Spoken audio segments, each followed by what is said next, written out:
High friends, welcome to my new blog. Just माझी आता आंघोळ झालेली आहे आणि किती वाजता आहेत तुम्हाला दाखवते.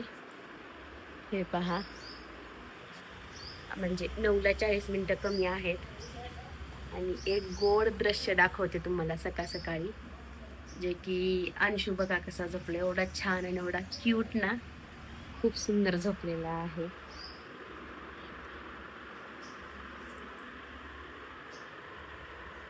किती हे गोड झोपणं.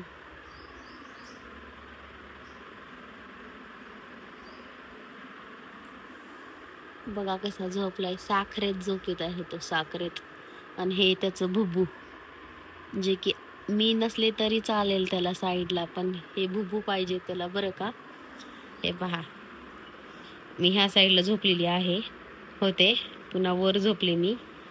आणि तुम्हाला सांगते, हे पहा किती निरागस झोपणं आहे.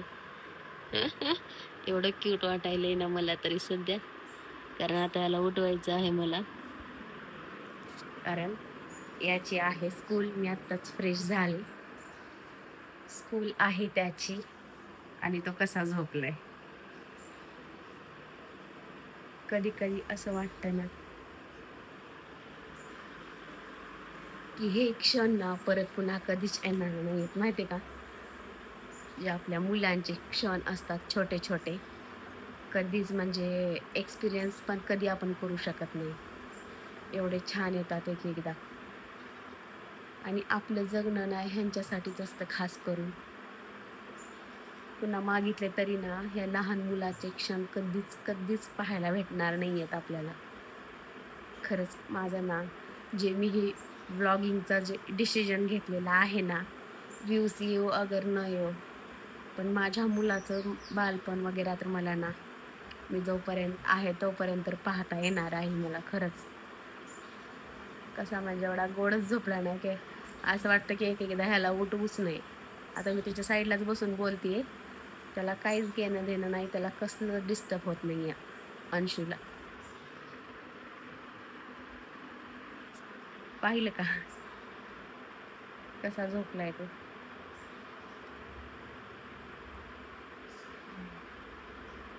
फायनली अंशू झालेला आहे आमचा रेडी, है ना. एक्झाम साठी रिव्हिजन आहे रे पिल्लू, एक्झाम नाहीये. तर आता मला भरायचं आहे अंशूसाठी टिफिन. टिफिन भरायचं आहे ना. टिफिन खातो का, इकडे इकडे. टिफिन खातो का अंशू? अंशू टिफिन खातो का? आता नाही, दुपारी दुपारी दुपारी लंच ब्रेकला. ठीक आहे, दुपारी. हाय, मी चाललो स्कूलला म्हणा, मी स्कूलला चाललो म्हणा. स्कूलला चाललो. आज काय आहे स्कूल मध्ये सांग. आज स्कूल मध्ये काय आहे? एक्झाम. रिव्हिजन.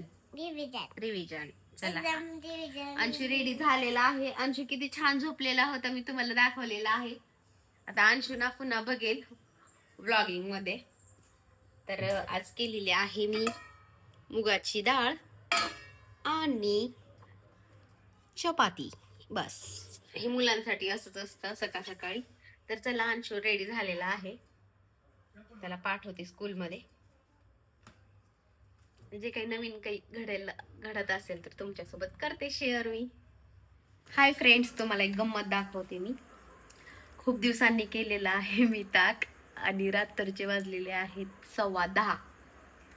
तर तुम्हाला दाखवते लोणी केवढं निघाले माझं. खूप दिवसाचं आहे, 15-20 दिवसाचा असेल बहुतेक, पण लोणी दाखवते.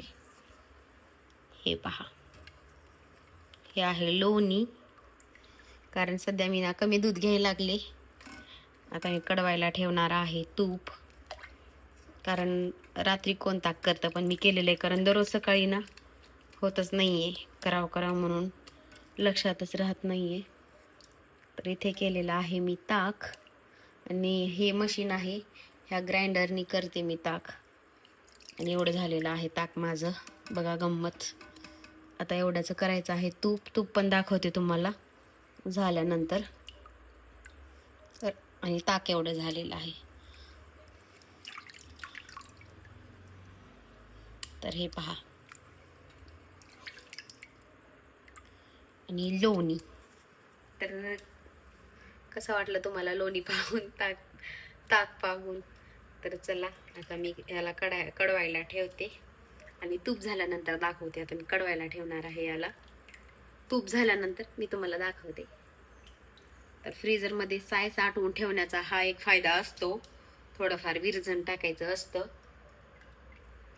आणि फक्त दररोज डेली आपण साय काढायची. आणि हे पहा, दूध मी एवढंच घेते. सध्या मुलं काही पित नाहीयेत म्हणून अर्धा लिटरचं असतं आणि खूप वेळ आपण उरायला लागलं. खरं तर जास्त वेळा तर उरायला लागलेलं आहे दूध, म्हणून सध्या मी कमीच केलेलं आहे. आणि ताक वगैरे पण खूप जण आवडीने पितात, लस्सी मठ्ठा वगैरे. बघूया आता, मला जास्त आवडत नाही ताक, तूपही नाही, पण मुलं खातात म्हणून करते मी. घरचंच असतं तूप माझं. तर चला कडवायला ठेवते मी याला.